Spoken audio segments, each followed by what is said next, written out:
महाराष्ट्र राज्याचा अर्थसंकल्प 2026चा हा एक झटपट आणि महत्त्वाचा आढावा आहे. आता बघा, आज 6 मार्च 2026 रोजी एक मोठी ऐतिहासिक गोष्ट घडली आहे. मुख्यमंत्री देवेंद्र फडणवीस यांनी राज्याच्या इतिहासात पहिल्यांदाच स्वतः हा अर्थसंकल्प सादर केलाय आणि तो दिवंगत नेते अजित पवार यांना समर्पित करण्यात आलाय.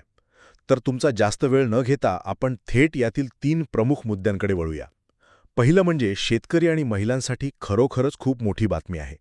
पुण्यश्लोक अहिल्यादेवी होळकर शेतकरी कर्जमाफी योजनेअंतर्गत शेतकऱ्यांचं 2 लाखापर्यंतचं पीक कर्ज आणि शेतीपंपांचं वीज बिल आता पूर्णपणे माफ होणार आहे. आणि हो, महिलांना थेट आर्थिक मदत देणारी आपली मुख्यमंत्री माझी लाडकी बहीण योजना पुढेही तशीच सुरू राहणार आहे. दुसरं, पायाभूत सुविधा आणि तंत्रज्ञान. आता विचार करा, 1000 पेक्षा जास्त लोकसंख्या असलेली सर्व गावे आता थेट सिमेंटच्या रस्त्यांनी जोडली जाणार आहेत आणि मुंबई ते नवी मुंबई विमानतळांदरम्यानचा तुमचा प्रवास मेट्रोमुळे एकदम सुपरफास्ट आणि सोपा होईल.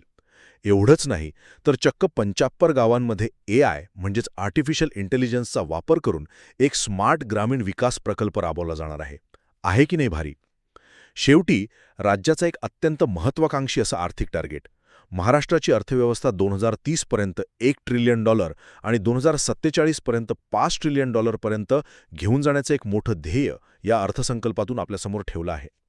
थोडक्यात सांगायचं तर हा अर्थसंकल्प शेतकरी आणि महिलांना भक्कम आधार देत तंत्रज्ञान आणि पायाभूत सुविधांच्या जोरावर महाराष्ट्राला एका महाशक्तीकडे घेऊन जाणारा एक सुपरफास्ट आराखडा आहे.